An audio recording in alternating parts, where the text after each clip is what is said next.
ആയിക്കോട്ടമ്മ. ഇപ്പൊ ഞാനൊക്കെ ഉണ്ടായത് ഒരു ബ്ലെസ്സിങ് ആയി കൂട്ടണ്ടേ? അല്ല ഇജ്ജി ബ്ലെസ്സിങ് ആണ്, ബ്ലെസ്സിങ് അല്ല എന്നാ പറയണേ. ഇന്റെ അവസ്ഥയാ പറയുന്നത്.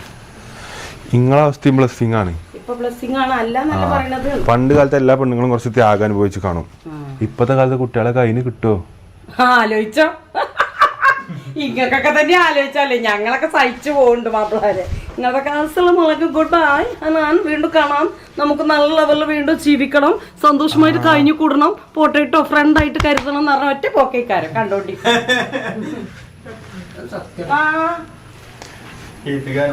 ചോദിക്കണ്ടായിരുന്നു. കെട്ടിയാ കിട്ടും. അല്ല, പണ്ടത്തെ പെണ്ണുങ്ങളെ സഹനശക്തിയും സഹനക്ഷമതയും ഇപ്പത്തെ പെൺകുട്ടികൾക്ക് വളരെ കുറവാണെന്നാണ് എനിക്ക് പറയാനുള്ളത്.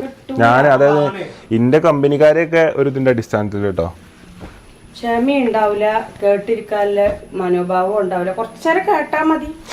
പണ്ടത്തെ മരകല്ലേ എത്ര അനുഭവിച്ചല്ലേ. ഓ ഞാൻ അതിൽ പെട്ടിട്ടില്ല. എന്റെ അമ്മയൊക്കെയാണ് മാപ്പിള ചെമ്പിലിട്ട് പോകലേ മാപ്പിള വെള്ളത്തില്.